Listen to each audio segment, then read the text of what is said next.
The National Weather Service in Grand Forks, North Dakota has dropped some major news.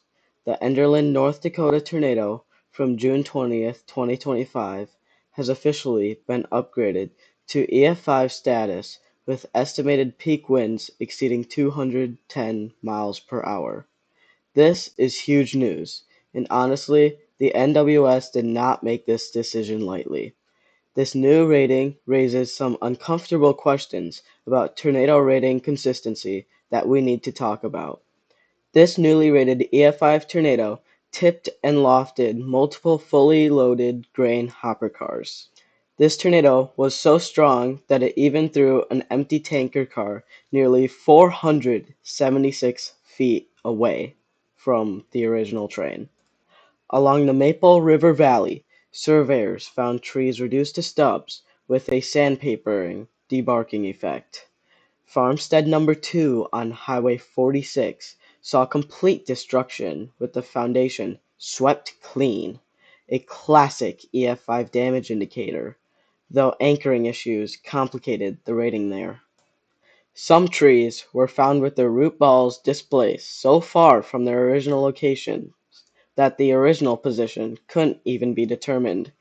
That's not just strong winds, that's extremely violent EF-5 level winds.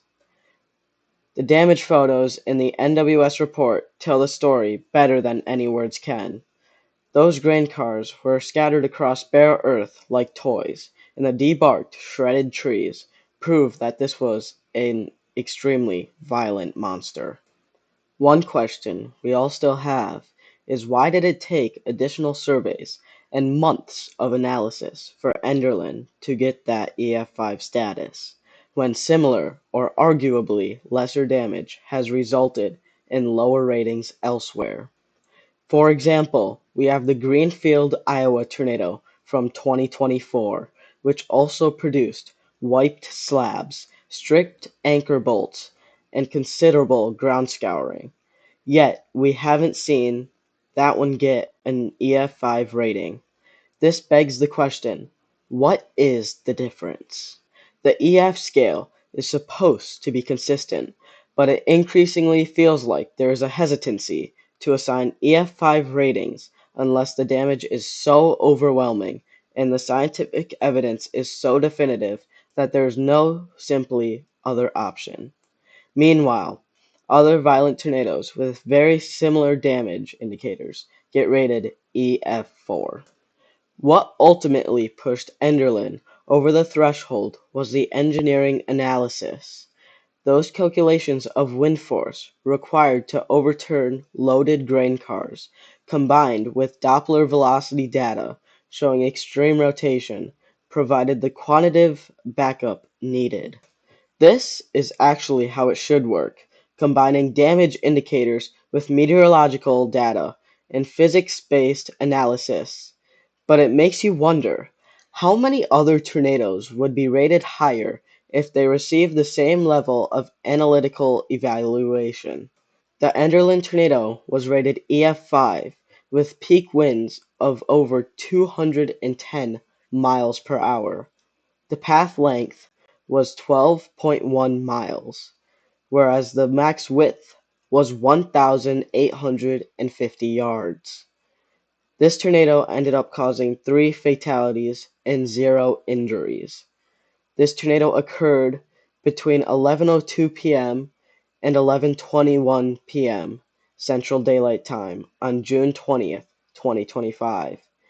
This is North Dakota's second confirmed F or EF5 tornado, following the historic 1957 Fargo tornado. The state has experienced several other violent tornadoes rated EF4, including events in 2007 as well as 2010. The Enderlin EF5 upgrade is scientifically justified and well deserved based on the damage evidence, but it also highlights an inconsistency problem in tornado rating that the meteorological community needs to address. If we're going to require this level of scientific analysis and expert collaboration to confirm EF5 damage, then we need to be applying that same thoroughness, consistency across all violent tornado surveys.